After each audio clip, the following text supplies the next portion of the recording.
So one, what is your perception of time? And what I mean by that is, if you're working in a traditional system already, you're already largely governed by the time within that system. So how can you look at that with a different perception, not from an enslaved point of view, or need to be here at 8:30, I need to be on duty, blah, blah, blah. But how do you look at that and optimize your time? How do you perceive your time in a different manner? How do you use that time to then influence the second point, which is your presence? Because if you really understood the value of time, if you really had a solid, true, absolute perception of time, then you would have a different presence in each and every moment. And if I go to an extreme of saying, those of us that have experienced a loved one who has passed away or a tragic accident, it gives us a whole different perception of time and the present moment and how valuable that is.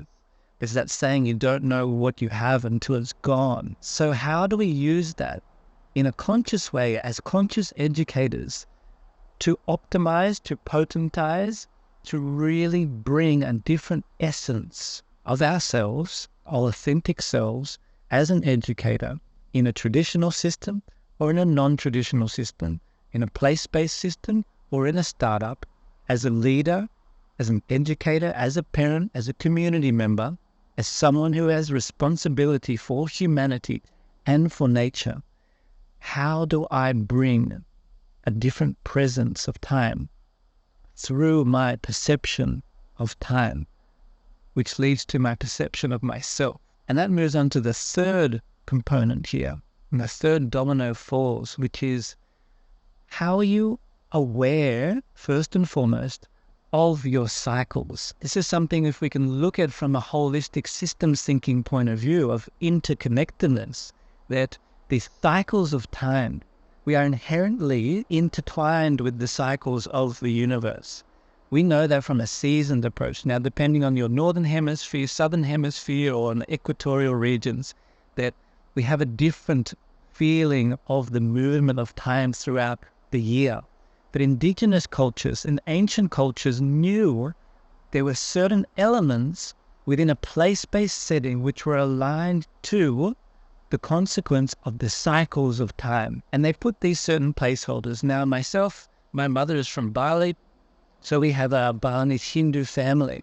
And I come from a Brahmin bloodline, which is the bloodline of priests and scholars and poets and advisors. So when you look at the Balinese calendar, it's a very, very wise calendar, which is based upon the lunar cycle. So in the Balinese calendar, you have 210 days, which equates to a lunar year.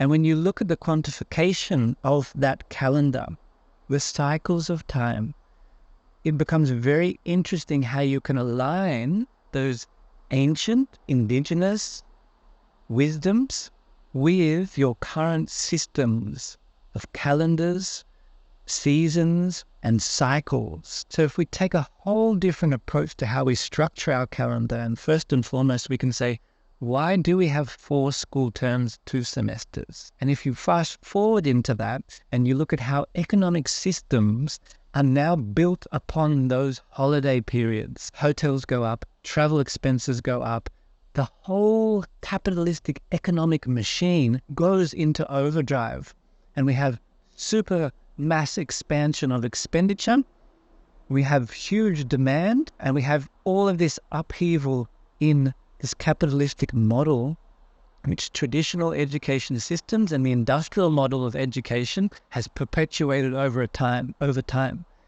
So if we take a whole different approach to that and we say, what is a different cyclical observation, a cyclical view of time according to the place that I am at?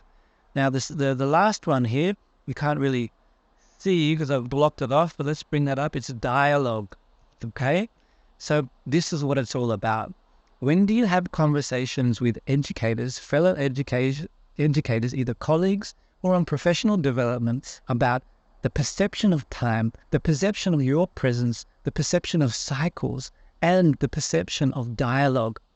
And what I mean by perception is your understanding of your important responsibility to be an active participant, an active contributor and an active creator within your education system. You cannot tell me that, I only work in a public school and it's just an industrialized system and I have no freedom and this and that. You do. In some way, shape or form, you do. So you need to shift your perception out of that victimization mindset.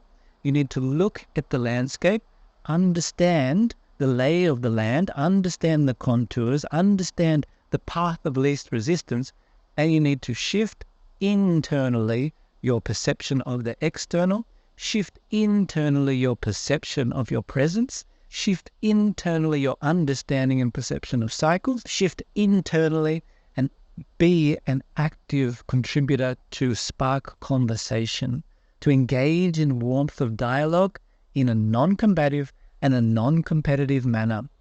What do we teach? What do we allow spaces for learning and teaching to happen with children? We allow questioning. So as an adult, how do you have a childlike questioning just to enable a space, enable those openings within traditional systems, within the confines of your week and time and all the things you have to do? How do you enable that conscious educator movement mindset to imbue everything that you think, feel, and do